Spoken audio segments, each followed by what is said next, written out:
दोस्तों, पिछले कुछ दिनों से जिस तरीके के हालात देश के अंदर बने हुए हैं उसे देखकर भारतीय जनता पार्टी तो इतना समझ चुकी है कि जनता ने तो साथ छोड़ दिया है और जनता के साथ साथ उनके अपने साथी भी अब साथ छोड़ने के लिए तैयार है। इन सब के बीच जो खबर गुपचुप तरीके से सियासी गलियारे में चल रही थी वो खुलकर सामने आ गई। एक दावा और इस दावे में कोई और नहीं, उसके केंद्र में नरेंद्र मोदी साहब की सबसे बड़ी बैसाखी और दूसरी तरफ राहुल गांधी से चंद्रबाबू नायडू की बात हो चुकी है। यह खबर जैसे ही सामने आई, दिल्ली में बैठी हुई गुजरात वाली जोड़ी हांफने लगी।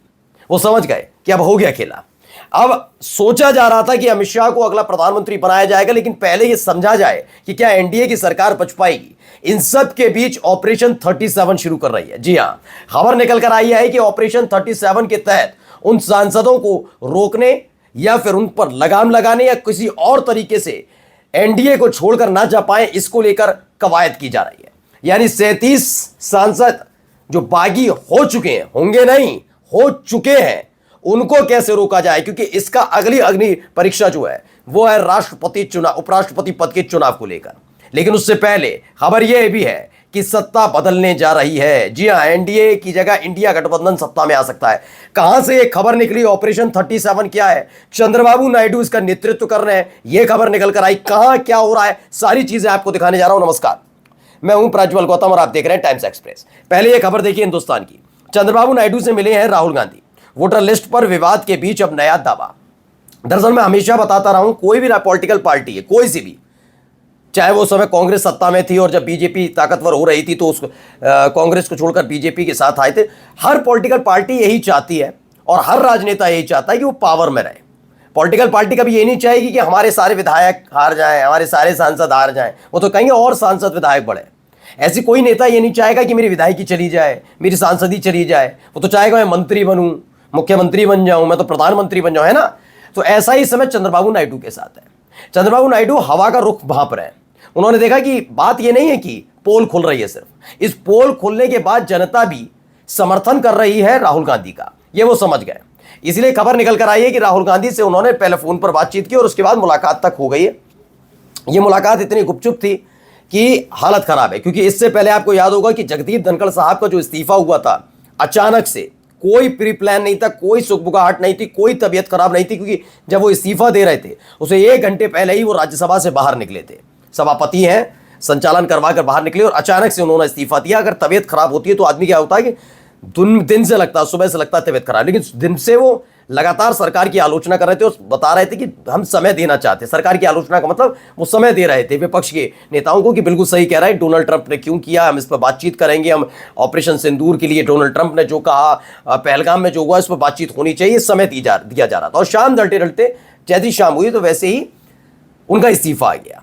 ये स्पष्ट बात है। अब इस्तीफा तो उनका आ गया, लेकिन उसके बाद से वो गायब नजर आए। अब वहां वो उनकी पोल खोल रही थी, यानी कि एक एक करके सारे जो इनके सहयोगी हैं वो देख रहे हैं कि इनकी पोल खुलती जा रही है और इनके अपने ही साथ के इनके साथ निकले। ऐसे में चंद्रबाबू नायडू भाग गए कि अब ठीक नहीं है व्यवस्था इनकी, ये ठीक नहीं चल पा रहे हैं, इनके खिलाफ अपने ही लोग खड़े हो रहे हैं और तो और जन आंदोलन में चीजें तब्दील हो रही हैं। राहुल गांधी ने जिस तरीके का मोर्चा खोला, और उससे पहले आपको मालूम है जगदीप धनखड़ साहब पर यह भी आरोप लगे बीजेपी की तरफ से, वैसे आरोप की मसला है ही नहीं, उपराष्ट्रपति सबके होते हैं। उन्होंने अरविंद केजरीवाल से मुलाकात कर ली, उन्होंने मल्लिकार्जुन खड़गे से मुलाकात कर ली, उसको भी आधार बताया गया कि बीजेपी ने धमकी दी। आरोप यह है कि इंडिया टीवी ने तो खबर चला दी रजत शर्मा ने कि हाँ बाकायदा बताया कि हम महाभियोग लाएंगे, जो खबर हमने बताई थी उस पर मोहर 1 दिन बाद इंडिया टीवी ने लगाई थी कि हाँ महाभियोग की धमकी दी गई कि पहले जो विपक्ष महाभियोग लाया था इस बार दोबारा आएगा और इस बार तो बीजेपी के सांसद भी आपके खिलाफ वोटिंग करेंगे। तो आप आसानी से सम्मान के साथ विदाई चाहते हो या महाभियोग के जरिए हटकर जाना चाहते हो? तो उन्होंने इस्तीफा दे दिया, ऐसी खबर थी। अब यही कुछ स्थिति इनके साथ है। चंद्रबाबू नायडू ने मुलाकात कर ली। देखिए, उपराष्ट्रपति में और चंद्रबाबू नायडू में बहुत जमीन आसमान का अंतर है, ये हर कोई जानता है। और जगदीप धनखड़ साहब के लिए तो स्पष्ट था, वो जानते थे कि उपराष्ट्रपति वो बने ही मोदी शाह की वजह से थे, ये स्पष्ट था, इसलिए वो कृपा पात्र बन के रहते थे। लेकिन बाद में जाकर उनको लगा नहीं, अभी कृपा पात्र नहीं बनना बल्कि उपराष्ट्रपति पद का सम्मान रखना। और जब उन्होंने बोलना शुरू किया तो उनको हिदायत देकर हटवा भी दिया गया, ऐसा दावा है। अब इन सब के बीच क्या है, चंद्रबाबू नायडू के साथ ये कर नहीं सकते।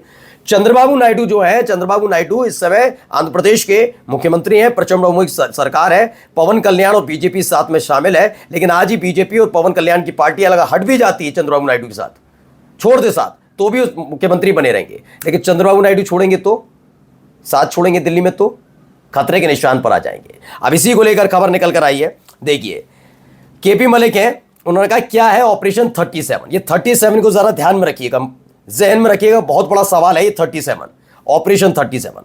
क्या रचा जा रहा कोई बड़ा षड्यंत्र, भ्रमित करना, धोखा देना और बांटना, जिसके ये हैं 3 गुप्त हथियार। राजनीतिक गलियारों में खलबली मची है।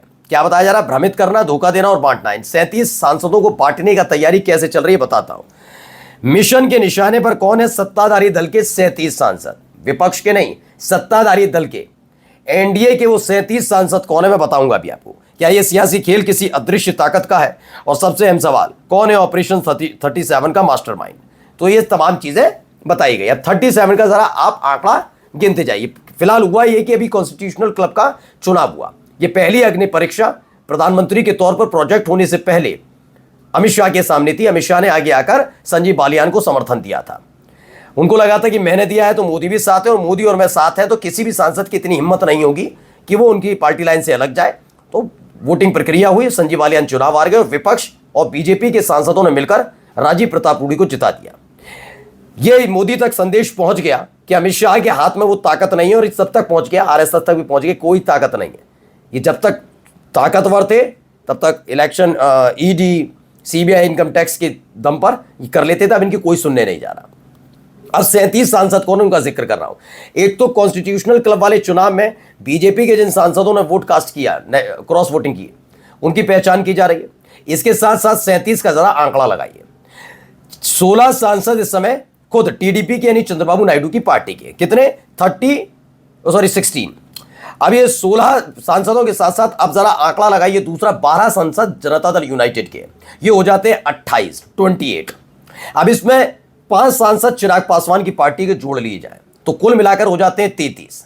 हाल ही में जिस तरीके से जगदीप धनखड़ साहब के साथ हुआ, उससे पहले आपने देखा कि निधन हुआ, और निधन से पहले कितने व्यथित नजर आ रहे थे सत्यपाल मलिक, और उन्होंने जो आरोप लगाए उनकी जांच करने के बजाय जो जांच एजेंसियां हैं वो उल्टा सत्यपाल मलिक के पीछे पड़ गई, और जाट बिरादरी से ताल्लुक रखने वाले एक नेता के साथ क्या सलूक किया गया वो सबने देखा।